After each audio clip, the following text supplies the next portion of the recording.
আসসালামু আলাইকুম। আ মিডিবি এর পক্ষ থেকে সবাইকে জানাচ্ছি শুভ সন্ধ্যা এবং আন্তরিক সম্ভাষণ। যারা মেডিকেল শিক্ষার্থী আছেন তারা সবাই জানেন যে মিডিবি আ বাংলাদেশের মেডিকেল শিক্ষা জগতে একটি অন্যতম পথিকৃৎ। যারা সবসময় কাজ করে আসছে মেডিকেল শিক্ষার্থীদের মেডিকেল শিক্ষা, মেডিকেলের পড়াশোনা এবং তাদের ক্যারিয়ার আরো কতটা সুন্দর করা যায়, উন্নত করা যায় এবং তাদেরকে একটা সফলতার দিকে এগিয়ে নেওয়া যায় সেই প্রচেষ্টায়। মিডিবি সে প্রচেষ্টার জন্য এই কোয়ারান্টাইনে এই করোনার সময়, এই করোনাকালীন সময় যেখানে কিনা সকল মেডিকেল শিক্ষার্থীদেরই লেখাপড়া একটা স্থবির অবস্থায় চলে এসেছে। সেখানে মিডিবি প্রতিনিয়ত চেষ্টা করছে যে যাতে মেডিকেল শিক্ষার্থীরা সবসময় তাদের জ্ঞানার্জনের পথে সমৃদ্ধ থাকে এবং সচেষ্ট থাকে। সেই উপলক্ষেই মিডিবি বিভিন্ন আ মেডিকেল কলেজের স্বনামধন্য প্রফেসরদের সমন্বয়ে বিভিন্ন ধরনের ক্লিনিক্যাল সেশন এবং বিভিন্ন কলেজের অভিজ্ঞ সিনিয়রদের দ্বারা বিভিন্ন ধরনের ডেমো সেশন পরিচালনা করে আসছে। যেখান থেকে মেডিকেল শিক্ষার্থীরা তাদের বিভিন্ন সাবজেক্টে বিভিন্ন টপিকের উপরে সম্যক ধারণা লাভ করতে পারছে। তো তারই ধারাবাহিকতায় আজকে আরো একটি আ আ ডেমো সেশন নিয়ে আজকে আরো একবার আপনাদের সামনে আমি হাজির হয়েছি। আমি কেএমএইচ সাজিদ। আমি অধ্যয়নরত আছি Shaheed Suhrawardy medical college, session 2017-18 এ। তো যারা আমার এই লাইভ সেশনটি দেখছেন অথবা যারা এখন আমার এই ভিডিওটি YouTube এ রেকর্ডেড দেখছেন, আ তারা অলরেডি জানেন যে আমি এখন আজকে কি টপিকটা নিয়ে কথা বলতে এসেছি। এই ভিডিওটা যে সময় রেকর্ড করা হচ্ছে বা লাইভ হচ্ছে, এটা হচ্ছে শীতকাল এবং আমরা সবাই একটু আমাদের শরীরের তাপমাত্রা, আমাদের চেহারার রুক্ষতা বলেন বা খাওয়া-দাওয়া বলেন, শীতের খাওয়া-দাওয়া সবসময় কেন জানি না আমরা এই শীতকালে এসে আমাদের পরিবেশের তাপমাত্রা নিয়ে কেন জানি না হঠাৎ সচেতন হয়ে উঠি। হ্যাঁ, তাই আমি ভাবলাম যে তাই যদি হয় তাহলে একটা ক্লাস কি নেওয়া যায় কিনা যেটা কিনা মেডিকেলের যারা ফার্স্ট ইয়ার স্টুডেন্ট আছে এমবিবিএস এবং বিডিএস আ তাদের একটা নার্ভাস সিস্টেম কার্ড একটা গুরুত্বপূর্ণ টপিক হচ্ছে টেম্পারেচার রেগুলেশন। আ সেজন্য আমি আজকে আপনাদের সামনে টেম্পারেচার রেগুলেশন এই টপিকটা নিয়ে একটু আলোচনা করতে এসেছি। আমি মূলত আজকে আপনাদের সাথে একটা গল্প ছলে টেম্পারেচার রেগুলেশন এই টপিকটার মধ্যে কি আছে এবং এখান থেকে কি ধরনের প্রশ্ন হতে পারে, করা যেতে পারে, সেভাবে আমি একটু আপনাদের সাথে একটু আড্ডামূলক গল্প ছলে কিছু কথা বলব। আমার ব্যক্তিগত কিছু আমি পড়ে যা শিখেছি সেগুলো একটু শেয়ার করার চেষ্টা করব। আশা করি ভালো লাগবে। আ তাহলে আমি আসলে আর অত বেশি কথা বাড়াই না। টেম্পারেচার রেগুলেশন যদিও নার্ভাস সিস্টেম কার্ডের একটা অংশ, বাট তোমরা যখন পড়বা তোমরা দেখবা বা হয়তোবা দেখছো যে নার্ভাস সিস্টেমের যে জটিল বিষয়গুলো আছে তার সাথে টেম্পারেচার রেগুলেশনটা কিন্তু অত বেশি মানে জটিলভাবে সম্পর্কযুক্ত না।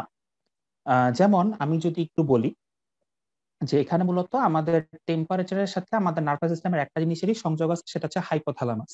তো আমরা হাইপোথ্যালামাস নিয়ে সামান্য কিছু কথা বলব। আ তার সাথে হচ্ছে আমরা হচ্ছে টেম্পারেচার নিয়ে কিছু জানার চেষ্টা করব। তো ১ম এই টেম্পারেচার তাপমাত্রা নিয়ে বলতেছি। তো মেডিকেল সায়েন্স এ যদি আমরা বলি যে টেম্পারেচার বা বডি টেম্পারেচার এটা মূলত কি ইন্ডিকেট করে? এক কথায় যদি আমি সহজ করে বলি যে আমাদের দেহে যে ভিসেরা গুলো আছে, আমাদের ডিপার স্ট্রাকচারস গুলা ভিসেরা, আ সকল অ্যাবডোমিনাল এবং থোরাসিক ভিসেরা এবং ব্রেইন এদের যে টেম্পারেচার, এই ডিপ স্ট্রাকচার গুলার টেম্পারেচারটাই মূলত আমরা মেডিকেল সায়েন্স এর সহজভাবে বডি টেম্পারেচার বলে থাকি। এখন সহজ কথা তো খালি সহজে বললেই শেষ হয়ে যায় না। এখন এই বডি টেম্পারেচার আবার কত ধরনের আছে? যদি জিজ্ঞেস করা হয়, আমরা বলব বডি টেম্পারেচার হচ্ছে ২ ধরনের। একটা হচ্ছে কোর টেম্পারেচার, আরেকটা হচ্ছে শেল টেম্পারেচার। তো এখন এই ২ টার অর্থ কি? এই ২ টা সংজ্ঞা খুব গুরুত্বপূর্ণ রিটেনের জন্য এবং ভাইবার জন্য। আ আমি যদি ফার্স্ট এ শেল টেম্পারেচার নিয়ে কথা বলি, শেল মানে কি? শেল বলতে আমরা বুঝি আমাদের বডির উপরিভাগ। তো যেহেতু মানে শেল হচ্ছে বডির উপরিভাগ মানে আমাদের বডির সুপারফিশিয়াল যে টেম্পারেচার, এক কথায় সেটাই হচ্ছে কি আমাদের শেল টেম্পারেচার। তাই আমি যদি আরেকটু মানে সাস সংজ্ঞা ডেফিনিশন এর আকারে বলি যে আমাদের স্কিন এবং সাবকিউটেনিয়াস টিস্যু এটাই তো আমাদের বডির সুপারফিশিয়াল স্ট্রাকচার একেবারে। আমাদের বডিকে কাটলেই ১ম এ আমরা স্কিন পাই, দেন কি আমরা সাবকিউটেনিয়াস টিস্যু পাই। এই ২ টা জিনিসের যে টেম্পারেচার তাকে আমরা বলি হচ্ছে শেল টেম্পারেচার। তাহলে কোর টেম্পারেচার কি? সাবকিউটেনিয়াস টিস্যুর পরে যা কিছু আছে তার টেম্পারেচারই হচ্ছে কি কোর টেম্পারেচার। সহজ কথায় আমাদের বডির ইন্টেরিয়র দ্যাট মিনস আমাদের বডির মধ্যেকার আ বিভিন্ন ধরনের ক্যাভিটি, বিভিন্ন ভিসেরা, হ্যাঁ? এদের যে টেম্পারেচার সেটাই হচ্ছে কি আমাদের কোর টেম্পারেচার। তো এখন আমি যেহেতু ২ টা টেম্পারেচার কথা বলে ফেললাম, এখন আসি এই দুইটার মধ্যে পার্থক্য কি। দুইটা জিনিস তো আমরা বললাম, দুইটা টেম্পারেচার, আমরা দুইটা টেম্পারেচার ভাগ করছি। কেন ভাগ করলাম, এদের মধ্যে কি পার্থক্য আছে? পার্থক্যটা হচ্ছে কোর টেম্পারেচার আমাদের বডির ইন্টেরিয়র টেম্পারেচার, এবং এটা ন্যাচারালি কনস্ট্যান্ট +-1 ডিগ্রি ফারেনহাইটের মধ্যে ওঠানামা করে। যেটা শেল টেম্পারেচার টিস্যু, এটা সর্বদাই কনস্ট্যান্ট না। এটা গরমকালে বাড়ে, শীতকালে কমে। দ্যাট মিনস আমাদের এনভায়রনমেন্টের যে টেম্পারেচার, তার ওঠানামার সাথে শেল টেম্পারেচারটা কিন্তু ওঠানামা করে। এটা কখনো কনস্ট্যান্ট না। এই জন্যই দুইটা টেম্পারেচারকে আমরা কি আলাদাভাবে ভাগ করা হয়েছে। এবং দেখা যায় যে যেহেতু কোর টেম্পারেচার যেটা একটা কনস্ট্যান্ট, এটা ভ্যালুটা অলওয়েজ দেখা যায় শেল টেম্পারেচারের চেয়ে বেশি থাকে। আর শেল টেম্পারেচারটা যেহেতু পরিবেশের সাথে ওঠানামা করে, তো ন্যাচারালি দেখা যায় যে কোর টেম্পারেচারের ভ্যালুতে শেল টেম্পারেচারের ভ্যালু কম। তো এখন ভ্যালু যেহেতু বললাম, তাহলে আমাদের অবজেক্টিভের জন্য এবং ভাইবার জন্য আমাদের কিছু ভ্যালু জানতে হবে টেম্পারেচার। তো ভ্যালুগুলা কি? আমরা সাধারণত টেম্পারেচারের ভ্যালু যেহেতু আমরা থার্মোমিটার দিয়ে নির্ণয় করি, আমরা সবাই জানি যে টেম্পারেচার মানে থার্মোমিটার। তাহলে আমরা কোথায় কোথায় টেম্পারেচারটা মাপি? ভ্যালু জানার আগে আমাদের সেটা জানা উচিত। কোথায় কোথায় আমরা টেম্পারেচারটা মাপি? দেখো, আমরা মোটামুটি ভাবে 4টা জায়গায় আমরা যখন আমরা ডাক্তাররা, আমাদের স্যারেরা, আমাদের রেজিস্ট্রার ভাইরা যখন টেম্পারেচার মাপেন পেশেন্টের, 4টা জায়গা থেকে তারা টার্গেট করেন। প্রথমটা কি আমরা সবাই জানি, প্রথমে কোথায়? আমরা চিন্তা করলেই চোখ বন্ধ করে, মানে যদি চিন্তা করি জ্বর মানে হচ্ছে মুখে একটা thermometer. That means oral route. আমরা প্রথমেই আমরা যাব মাউথে। কোথায়? মুখে, জিহ্বার নিচে, মাউথ আন্ডার দ্য টাং। জিহ্বার নিচে যে ফ্রেনুলাম অফ দ্য টাং আছে, ফ্রেনুলাম অফ দ্য টাং এর এনি অফ দ্য সাইডে আমরা থার্মোমিটার যে বাল্বটা আছে, সেই বাল্বটা রেখে আমরা কি টেম্পারেচার পরিমাপ করি। এটা হচ্ছে মাউথ আন্ডার দ্য টাং, এটা হচ্ছে ওরাল সাইড। এছাড়া আমরা মাপি আরেকটা জায়গা, যেটা হচ্ছে এক্সিলা। মাউথের পরে হচ্ছে এক্সিলা। এক্সিলা, এখানে আমাদের টেম্পারেচার বেশিরভাগ ক্ষেত্রে এটা হয় যে বাচ্চাদের ক্ষেত্রে তারা হচ্ছে মুখে থার্মোমিটার রাখতে পারে না, তাদের জন্য এক্সিলাটা হচ্ছে বেস্ট। তারপর আমরা টেম্পারেচার মাপি কোথায়? মাপি হচ্ছে গ্রোইনে, আমাদের বাংলা বলে কুচকি। গ্রোইনে হচ্ছে আমরা টেম্পারেচারটা মাপি। এখানেও একইভাবে থার্মোমিটার বাল্বটাকে 90 ডিগ্রি অ্যাঙ্গেলে রেখে টেম্পারেচারটা মাপা হয়। এবং লাস্টলি সবচেয়ে যেটা বেস্ট সাইড বলা হয়, যদিও সবসময় এটা অ্যাপ্লিকেবল না, বাট সবচেয়ে যেটা বেস্ট সাইড টেম্পারেচার পরিমাপ করা, সেটা হচ্ছে রেকটাম। রেকটাল সাইটে হচ্ছে আমাদের এটা আমরা হচ্ছে অ্যানাল ক্যানেল দিয়ে আমরা এটা অ্যাক্সেস করি।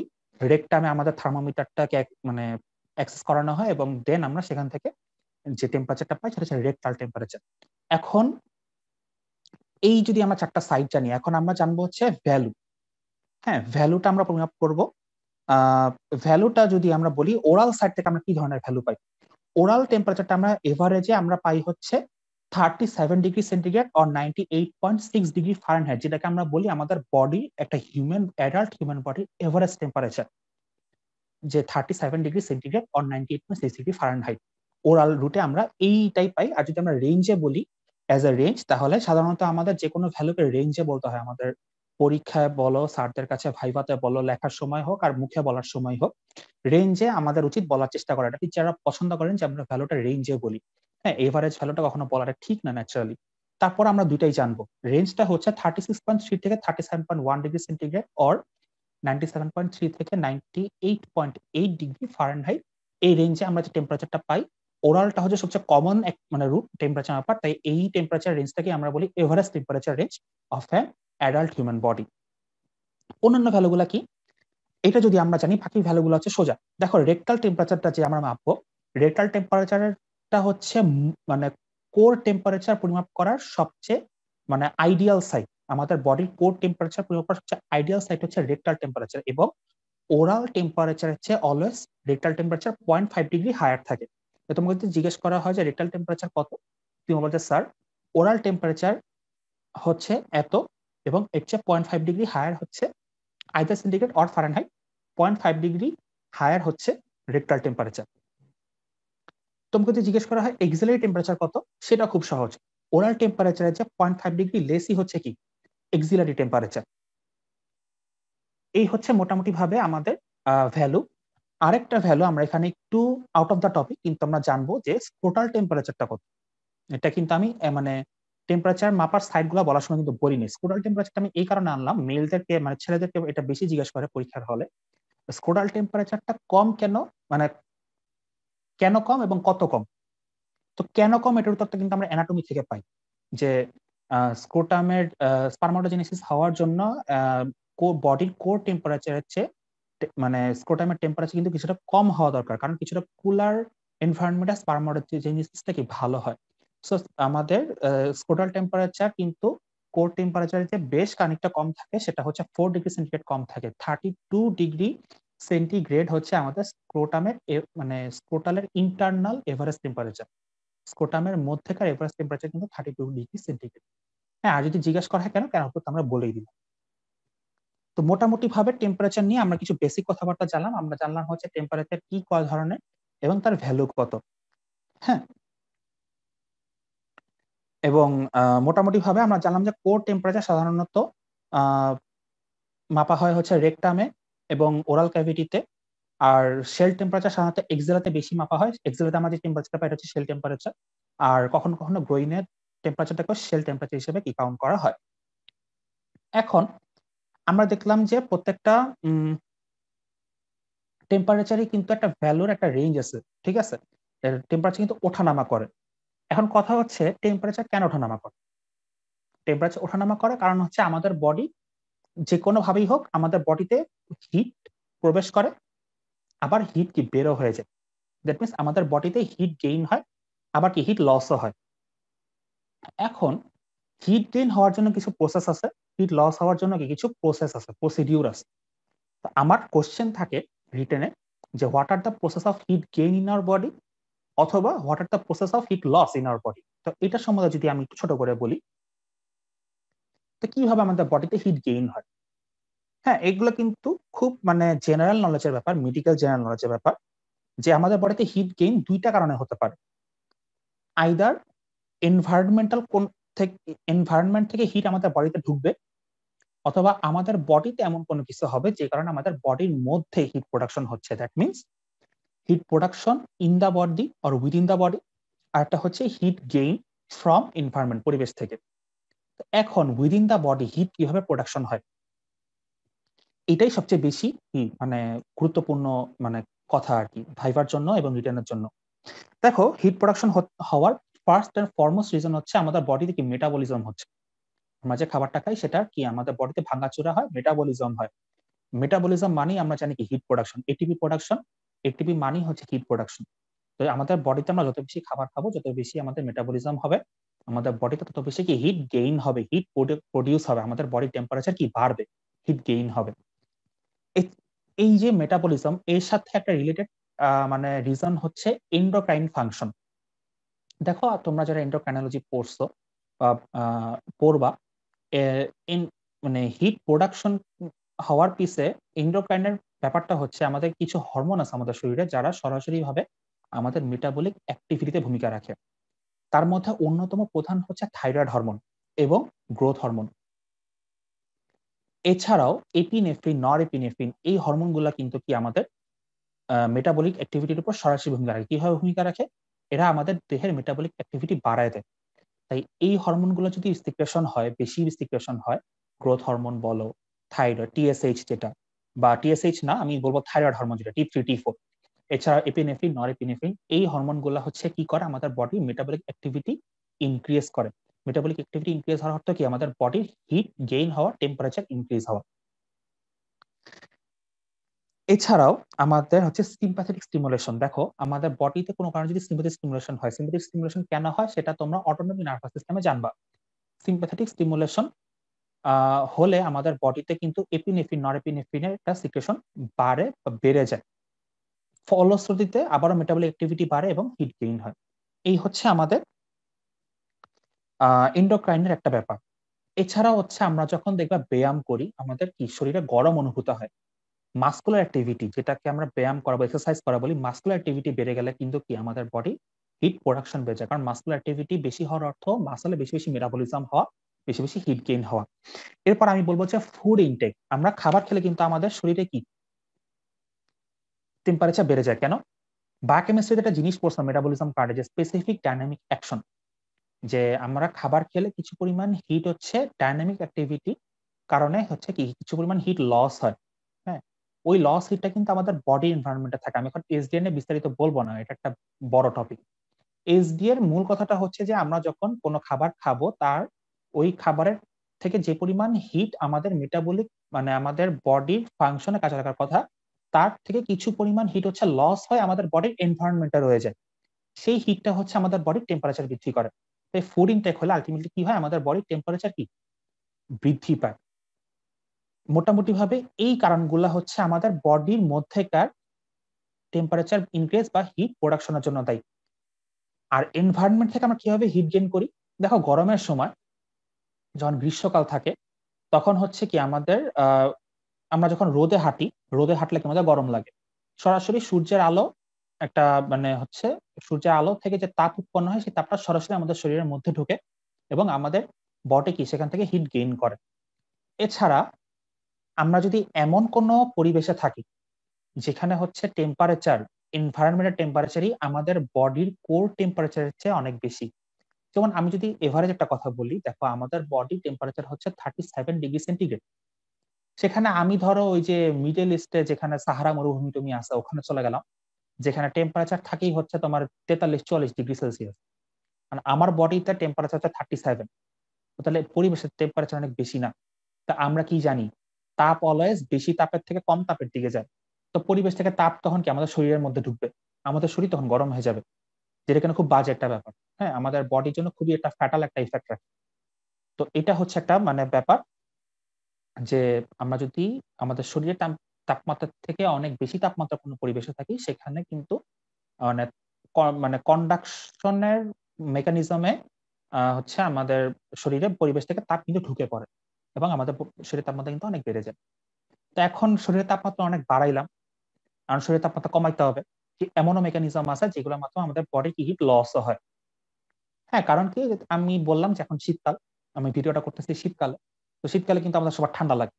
ঠান্ডা লাগার অর্থ হচ্ছে কি কোনো না কোনো ভাবে আমাদের শরীর থেকে কিন্তু কি হিট লস হয়, যার কারণে আমাদের কি ঠান্ডা লাগে। তো এখন কথা হচ্ছে হিট কিভাবে লস হয়। আমাদের আরেকটা খুব গুরুত্বপূর্ণ রিটার্নের কোশ্চেন হচ্ছে যে what are the process of heat loss in the body. তো সেটা যদি আমি একটু বলি, যে প্রথম রিজনটা হচ্ছে রেডিয়েশন। বলবা যে কিভাবে, দেখো শীতকাল হচ্ছে তার প্রকৃষ্ট উদাহরণ। শীতকালে আমাদের পরিবেশের তাপমাত্রা খুব সহজ কথায় আমাদের বডি থেকে অনেক কমে যায়। অনেক মানে অনেক কমে যায়। দেখো আমাদের বডি টেম্পারেচারের থেকে বেশি টেম্পারেচারে জায়গা যাওয়া কিন্তু ডিফিকাল্ট, তোমাকে মরুভূমিতে যাওয়া লাগবে। কিন্তু আমাদের বডির টেম্পারেচারের থেকে কম টেম্পারেচার কিন্তু তুমি বাংলাদেশে বসে বসেই পাবা। বাংলাদেশে মোটামুটি ভাবে শীতকালে সর্বনিম্ন তাপমাত্রা ঢাকা শহরে 15-16 ডিগ্রি সেলসিয়াসে নেমে যায়, যেখানে আমাদের বডির কোর টেম্পারেচার থাকে হচ্ছে 37 ডিগ্রি সেলসিয়াস এভারেজে। তো অবভিয়াসলি আমাদের শরীর থেকে প্রচুর পরিমাণে হিট বেড়ে যাবে রেডিয়েশনের মাধ্যমে, ইলেকট্রোম্যাগনেটিক ওয়েভ আকারে আমাদের শরীর থেকে প্রচুর পরিমাণে হিট হচ্ছে কি পরিবেশে চলে যায়, ফলে আমাদের শরীর পুরো ঠান্ডা হয়ে যায় শীতকালে। ঠিক আছে, তো এইটা হচ্ছে রেডিয়েশন, এটা হচ্ছে ফার্স্ট এন্ড ফরমোস্ট রিজন যে কারণে আমাদের বডি থেকে হচ্ছে কি হিট লস হচ্ছে। সেকেন্ড যদি আমি আরেকটা বলি, কন্ডাকশন, পরিবহনের প্রক্রিয়া আমাদের শরীর থেকে তাপ বের হয়ে যায় কিভাবে। ধরো তোমার অনেক গরম লাগতেছে, গরমকালে আমরা কি করি, আমাদের অনেক গরম লাগতেছে, আমরা হচ্ছে আহ কোন একটা দোকানে যাই, ফ্রিজ থেকে ঠান্ডা পানির একটা বোতল বের করি, অথবা দোকান থেকে বলে যে ভাই ডিপ ফ্রিজ থেকে আমার একটা পানির বোতল দেন। ডিপ ফ্রিজের পানির বোতল পুরো বরফ হয়ে থাকে, ওইটা নিয়ে আমরা কি করি, গলার মধ্যে লাগাই রাখি, শরীরের মধ্যে, পেটের মধ্যে, কোমরের মধ্যে লাগাই রাখি। হ্যাঁ, অনেকে হাতের নিচেও রাখে। তো ওই যে ঠান্ডা বরফ, আর তোমার শরীর তো গরম হয়ে রয়েছে গরমকালে, তো ওই যে ঠান্ডার সংস্পর্শে আসলে কি আমাদের শরীর থেকে তাপ কন্ডাকশনের মাধ্যমে ওই ঠান্ডা পানির বোতলের মধ্যে চলে গেল, আমাদের শরীরের টেম্পারেচার সেটা কমে আসে, তখন সেটা ভালো লাগে। যে ঠান্ডা পানির বোতল দেখা যায় যে, যেমন দেখবা যে ক্রিকেট খেলার সময় যখন আমাদের দেশে খুব গরমকালে ক্রিকেট খেলা হয়, ফিল্ডাররা হচ্ছে কিছুক্ষণ পর পর আইস ব্যাগ দিয়ে তাদের শরীরকে পাম্প করে। হ্যাঁ, মানে হচ্ছে যে ওই আইস ব্যাগ ঠান্ডা শরীরে পাম্প করলে হয় কি শরীরের গরম কিছুটা চলে যায় আইস ব্যাগের মধ্যে, আইস ব্যাগটা গরম হয়ে যায়, তুমি একটু ঠান্ডা হও, তোমার একটু আরাম লাগে। তো এইটা হচ্ছে একটা ওয়ে কন্ডাকশনের মাধ্যমে। এবং সাপোজ ধরো তুমি অনেকক্ষণ গরমের মধ্যে থাকলা, তোমার বাসার একটু ঠান্ডা, তুমি তাড়াতাড়ি বাসা চলে আসলা, বাসার মধ্যে তো ঠান্ডা আছে, তুমি ঠান্ডার মধ্যে এসে বসলে কি হয়, তুমি তোমার সে আস্তে আস্তে ঠান্ডা হয়, কারণ তুমি যখন কুলার একটা টেম্পারেচারে আসবা তখন তোমার শরীর থেকে হিট কি ওই কুলার টেম্পারেচারে কিন্তু চলে যাবে এটা যদিও মানে ইয়ে বলতে পারো, রেডিয়েশন বলতে পারো, বাট এটা ওয়ান কাইন্ড অফ কন্ডাকশন। ঠিক আছে, তো মোটামুটি হবে কন্ডাকশন আরেকটা ওয়ে যার মাধ্যমে আমাদের শরীর থেকে আরো সেকেন্ড ওয়ে যে মাধ্যমে সবচেয়ে বেশি হিট বের হয় আমাদের শরীর থেকে, সেকেন্ড হাই সেটা। নেক্সট আমি বলবো হচ্ছে ইভাপোরেশন অফ ওয়াটার। ইভাপোরেশন মানে কি? স্বতঃস্ফূর্ত বাষ্পীভূত হওয়া। সেটা বলতে আমরা কি বুঝি? ইভাপোরেশন অফ ওয়াটার দুই ভাবে হয়। একটা হচ্ছে ইনসেন্সিবল পার্সপাইরেশন, মানে অজ্ঞানতাবশত প্রস্বাদন প্রক্রিয়া, সোজা কথা প্রস্বাদন। এখন তুমি বলবো যে ভাই মানুষ তো, আমরা তো পড়ে আসছি যে গাছপালা প্রস্বাদন করে, পার্সপাইরেশন করে, তো মানুষ এবার আপনি গাছ বানাইতে গেছেন কেন?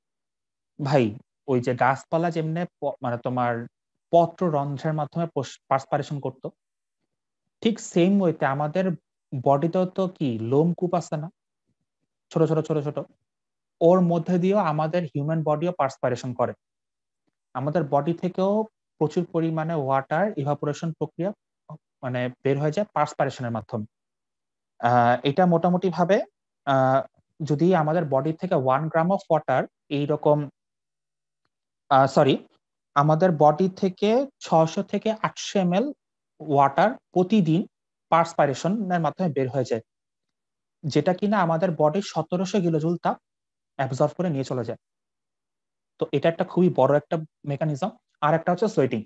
এটা মনে করো, এটা নিয়ে তো কারোর মানে মনে কোনো সন্দেহই নেই। বিশেষ করে গরমকালে আমার মতো মোটা সোটা মানুষ যারা একটু আছে, যে একটু মানে জোরে হাঁটলেই মনে করো এখান দিয়ে এখান দিয়ে এখান দিয়ে মানে বেয়ে বেয়ে পড়তে থাকে, এক একটা টপ টপ টপ টপ করে পড়ে ঘাম। সোয়েটিং, সোয়েটিং হচ্ছে আমাদের বডি বেশির চেয়ে বেশি, সবচেয়ে বেশি 1.7 লিটার পার আওয়ার পর্যন্ত ঘাম ঝরাতে পারে। 1.7 লিটার, যেটা কিনা আমাদের মানে বডি থেকে 4100 জুল প্রতি ঘন্টায় তাপ বের করে ফেলে। So it's a huge amount of heat. So sweating হচ্ছে আমাদের ইভাপোরেশন অফ ওয়াটারের আরেকটা মেকানিজম, যেটা আমাদের আমাদের বডি হিট লস হয়। এছাড়াও রেসপাইরেশন, আমরা যে শ্বাস নিই, শ্বাস ছাড়ি, বিশেষ করে এক্সপাইরেশনের সময় এক্সপায়ার্ড এয়ার অনেক হিউজ অ্যামাউন্টের টেম্পারেচার ক্যারি করে। আমাদের বডির 2% হিট কিন্তু রেসপিরেশনের মাধ্যমে বের হয়। আমাদের এক্সপায়ার্ড এয়ারটা দেখবা অলওয়েজ গরম থাকে, আমাদের ভেতর থেকে আসে, তো ব্লাড যখন গ্যাসেস এক্সচেঞ্জ করে তখন কিন্তু হিটও এক্সচেঞ্জ করে আমাদের লাংসে, অ্যালভিওলাসে। সো ওই হিটটা কি আমাদের এক্সপায়ার্ড এয়ারের মাধ্যমে বের হয়ে যায়। আর এক্সপায়ার্ড এয়ারে তোমরা যদি কম্পোজিশন পড়ো, মানে ইন্সপায়ার্ড এবং এক্সপায়ার্ড এয়ারে দেখবা ওয়াটার ভ্যাপারের পরিমাণ কিন্তু ইন্সপায়ার্ড এয়ার যে এয়ারটা নিই তার থেকে বেশি থাকে। দ্যাটস ওয়াই হিট তারা বের করে নিয়ে যায়। আর ইউরিনেশন এবং ডেফিকেশন, এর মাধ্যমে আমাদের বডি 1% হিট লস হয়। তো মোটামুটি ভাবে এই দুইটা এইভাবেই হচ্ছে আমাদের হিট গেইন এবং হিট লস হয়ে থাকে। এখন একটা প্রশ্ন জাগতে পারে কৌতূহলী মনে, যে হিট গেইন হিট লস এটা করার দরকার কি ভাই? আপনি তো বললেন যে আমাদের কোর টেম্পারেচার একটা কনস্ট্যান্ট টেম্পারেচার, তো হিট গেইন লস এটা হওয়ার দরকার কি? দেখো ভাইয়া, আমরা মানুষরা তো সামাজিক, ঠিক আছে, আমরা তো বিভিন্ন কাজকর্ম করি, বিভিন্ন পরিবেশে যাই, বিভিন্ন জায়গায় আমাদের খাপ খাওয়াতে হয়। তো এখন যখন খাপ খাওয়াতে হয়, আমাদের কোর টেম্পারেচার তো সবসময় একটা আমরা তো সবসময় একই পরিবেশে একই তাপমাত্রা থাকি না। আমাদের পরিবেশ বিভিন্ন হয়, বিভিন্ন তাপমাত্রা পরিমাণ বিভিন্ন হয়। সো আমাদের টেম্পারেচারটা ওঠানামা করে। তো এই জন্য ওঠানামা করার সাথে সাথে আমাদের কোর টেম্পারেচারটা যাতে ওঠানামা না করে, আমাদের বডির বিভিন্ন এনজাইমেটিক ফাংশন, বিভিন্ন ধরনের মেটাবলিক ফাংশনের জন্য একটা কনস্ট্যান্ট টেম্পারেচার মেনটেন করাটা জরুরি। এই জন্য আমাদের বডি হিট গেইন হয় এবং হিট লস হয়। এই যে বললাম যে আমাদের বিভিন্ন বডি বিভিন্ন মেটাবলিক এবং এনজাইমেটিক ফাংশনের জন্য আমাদের বডি যে একটা constant value of temperature maintain করাটা জরুরি, এই কনস্ট্যান্ট ভ্যালুটা একটা নাম আছে, এটাকে বলা হয় হচ্ছে set point of temperature control. দেখো আমাদের বডির ম্যাক্সিমাম ফিজিওলজিক্যাল মেকানিজম, তুমি টেম্পারেচার রেগুলেশন বলো, তুমি রেসপিরেশন বলো, ব্লাড প্রেশার কন্ট্রোল করো, তারপর হচ্ছে আমাদের যে রেনাল মেকানিজম, যেটা আমাদের যে রেনাল এক্সক্রেশনটা হয় সেটা বলো, এভরিথিং, সকল ফিজিওলজিক্যাল প্রসেস হচ্ছে আমাদের বডির কোনো না কোনো ইনগ্রেডিয়েন্টকে একটা নির্দিষ্ট ভ্যালুতে রাখার চেষ্টা করে যাচ্ছে অলওয়েজ। ব্লাড প্রেশার বাড়লে কমানোর মেকানিজম আছে, কমলে বাড়ানোর মেকানিজম আছে। রেসপিরেশন কেন করি? আমাদের বডিতে কার্বন ডাইঅক্সাইড বেড়ে যায়, ওটাকে আমরা বের করে দিই। অক্সিজেন কমে যায়, সেই অক্সিজেনটাকে আমরা ঢুকাই, মানে অক্সিজেন কার্বন ডাইঅক্সাইডকে আমরা অলওয়েজ একটা লেভেলে রাখার চেষ্টা করি। তারপরে তুমি আরো কি উদাহরণ দিবা? তুমি উদাহরণ দিতে পারো হচ্ছে রেনাল সিস্টেমে। আমাদের বডিতে নাইট্রোজেনাস ওয়েস্ট বেড়ে গেলে সেই নাইট্রোজেনাস ওয়েস্টটাকে আমাদের রেনাল সিস্টেম বের করে দিচ্ছে এবং আমাদের বডি নাইট্রোজেনাস ওয়েস্টকে একটা মিনিমাল একটা লেভেলে রাখার চেষ্টা করতেছে অলওয়েজ, যাতে এটা খুব বেশি বেড়ে না যায়। ঠিক তেমন ভাবে টেম্পারেচারটাও তাই, আমাদের বডিকে টেম্পারেচারকে একটা কনস্ট্যান্ট ভ্যালুতে রাখার জন্য কি বিভিন্ন ধরনের মেকানিজম ঘটতেছে, হিট গেইন হচ্ছে, হিট লস হচ্ছে। তো এই যে একটা এটা লেভেলে রাখার চেষ্টা, যে লেভেলটা রাখার চেষ্টা করা হয় সেটাকে বলা হয় কি set point of temperature control. আমি সহজে বোঝানোর চেষ্টা করলাম, আমি আজকে খুব পড়াইতে বসি নাই, আমি কনসেপ্টগুলো তোমাদের সামনে তুলে ধরার চেষ্টা করতেছি।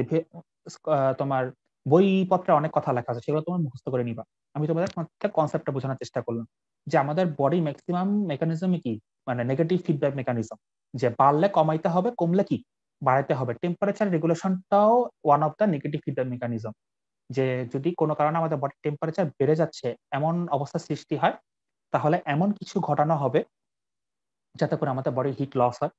আবার যদি দেখা যায় যে আমরা এমন কোন একটা কিছু করতেছি বা আমাদের পরিবেশে এমন কিছু হচ্ছে যে কারণে আমাদের বডি থেকে হিট লস হয়ে যাচ্ছে, তাহলে এমন কোনো কিছু ঘটানো হবে যাতে করে আমাদের বডিতে হিট প্রোডাকশন হয়, হিট গেইন হয়।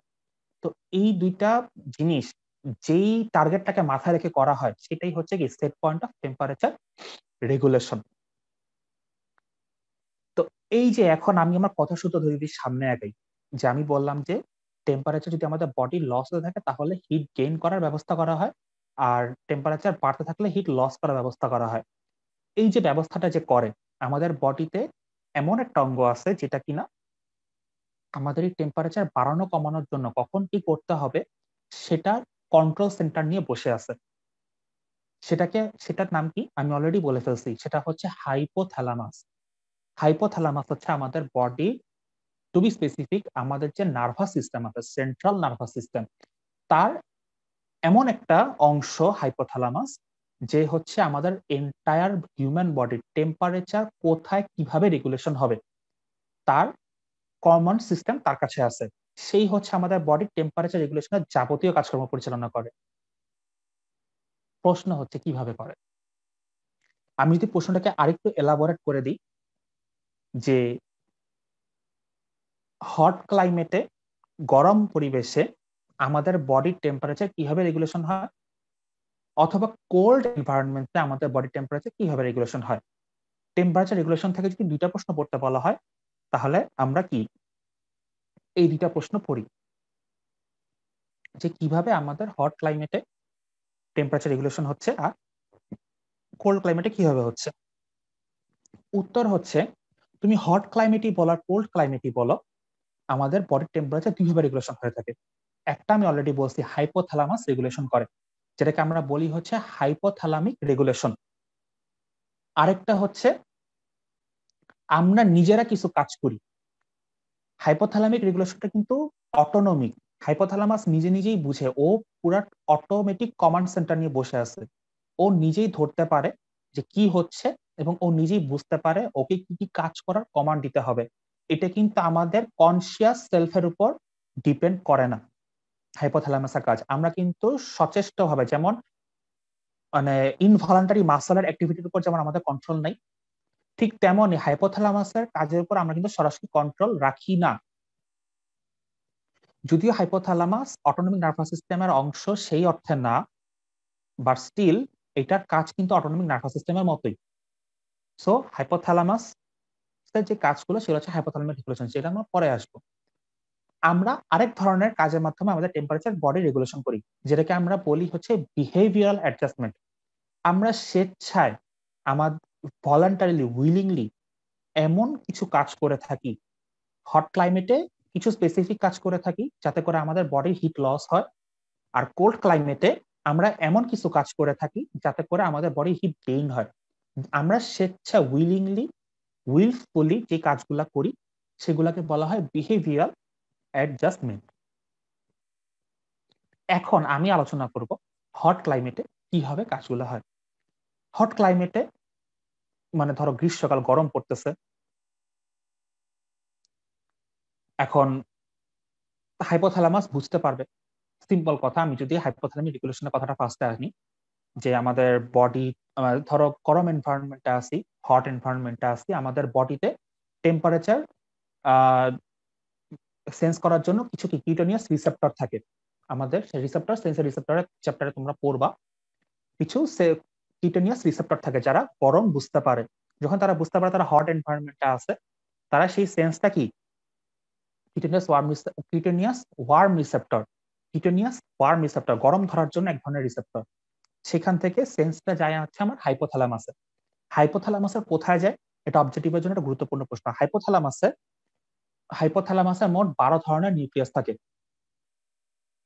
সংখ্যাটা আমার সঠিক মনে নাই, ভুল বলতে পারি। অনেক নিউক্লিয়াস থাকে, তার মধ্যে দুইটা নিউক্লিয়াস প্রি অপটিক এবং anterior hypothalamic. Pre optic nucleus এবং অ্যান্টেরিয়র হাইপোথ্যালামিক নিউক্লিয়াস, এই দুটো নিউক্লিয়াস হচ্ছে হট ক্লাইমেটের অ্যাডজাস্টমেন্টের সাথে সরাসরি সম্পর্কযুক্ত। এই দুইটা নিউক্লিয়াস হাইপোথ্যালামাসের বুঝতে পারে। নিউক্লিয়াস কি সেটা তোমরা জানো, যে নার্ভাস সিস্টেমের ক্ষেত্রে নিউক্লিয়াস হচ্ছে a cluster of nerves, cluster of nerve cell, a collection of nerve যারা একটা পার্টিকুলার ফাংশনের সাথে সম্পর্কযুক্ত, রিলেভেন্ট, তাদেরকে একত্রে নিউক্লিয়াস বলা হয়। তো ওই প্রি অপটিক এবং অ্যান্টেরিয়র হাইপোথ্যালামিক নিউক্লিয়াস এরা দুইজন হচ্ছে বুঝতে পারে যে এই হিউম্যান বডিটা বা এই মানুষটা একটা হট এনভায়রনমেন্টে আছে, বা এই মানুষটার বডিতে অনেক বেশি হিট গেইন হচ্ছে, এই মানুষটার বডির কোর টেম্পারেচার অনেক বেশি বেড়ে যাচ্ছে। তখন কি, এখন আমাদের বডিতে তখন হাইপোথ্যালামাস কমান্ড করে দুইটা কাজ, যার মাধ্যমে আমাদের বডির হিট লস হবে। কোর টেম্পারেচার কমানোর জন্য দুইটা কাজ করে থাকে। কি কাজ করে? হাইপোথ্যালামাস এমন কিছু কাজের কমান্ড করে যার মাধ্যমে আমাদের বডির হিট লস বেড়ে যায়, ইনক্রিজ হিট লস। হাইপোথ্যালামাস এমন কিছু কাজের কমান্ড করে যার মাধ্যমে আমাদের বডি হিট গেইন কমে আসে। দুই ধরনের কমান্ড করে হাইপোথ্যালামাস। তাহলে হাইপোথ্যালামিক রেগুলেশন দুই ধরনের, একটা হট ক্লাইমেটে, একটা হচ্ছে ইনক্রিজ হিট লস, আর একটা হচ্ছে decrease heat production. Increase heat loss কিভাবে হবে? ইনক্রিজ হিট লস হবে হচ্ছে, প্রথমে বলবো আমরা কিউটেনিয়াস ভ্যাসোডাইলেশন। কিউটেনিয়াস যে ভেসেল গুলো আছে আমাদের চামড়ার ঠিক নিচে, যে ছোট ছোট ভেসেল গুলো আছে, সেই ভেসেল গুলার ডাইলেশন হয়, কিউটেনিয়াস ভ্যাসোডাইলেশন। হওয়ার সুবিধা কি? দেখো, এই ভেসেল গুলা দিয়ে যখন ব্লাড পাস করে, আমাদের বডির কোর টেম্পারেচার বেড়ে যাওয়ার অর্থ কি? আমাদের ব্লাডের টেম্পারেচার অবশ্যই বাড়ছে। এখন কিউটেনিয়াস ভেসেল গুলা যখন ভ্যাসোডাইলেশন হয়, তখন ওরা যখন চামড়ার খুব নিচে দিয়ে যখন ব্লাড গুলা পাস করে ওই ভেসেল গুলা দিয়ে, তখন ওই ভেসেল গুলা যে টেম্পারেচার, ওই টেম্পারেচারটার ওই কিউটেনিয়াস ভেসেল থেকে রেডিয়েশন হয়। রেডিয়েশন হয়ে ভেসেল থেকে টেম্পারেচার হিট গুলা আমাদের স্কিনে চলে আসে। যখন কিনা আমাদের স্কিনে হিট চলে আসে, হিট তখন আমাদের স্কিন থেকে রেডিয়েশনের মাধ্যমে বাইরে বের হয়ে যায়। এটা হচ্ছে কিউটেনিয়াস ভ্যাসোডাইলেশনের সুবিধা, যে আমি চামড়ার নিচে ব্লাড ভেসেলগুলোকে ডাইলেট করে দিলাম, হিটটা ভেসেল থেকে আমার স্কিনে এবং সাবকিউটেনিয়াস টিস্যুতে চলে আসলো, যেখান থেকে আলটিমেটলি আমি একটা কুল এনভায়রনমেন্টে গেলে হিটটা রেডিয়েশনের মাধ্যমে আমার বডি থেকে কি বের হয়ে যাবে। এই জন্য করা হয় কিউটেনিয়াস ভ্যাসোডাইলেশন। এরপরে কি করবে হাইপোথ্যালামাস? আমাদের বডি সোয়েটিং বাড়ায় দিবে, ঘাম বাড়ায় দিবে। এই যে আমরা যখন দৌড়া এক্সারসাইজ করি, আমাদের শরীরে ঘাম হয়, কেন হয়?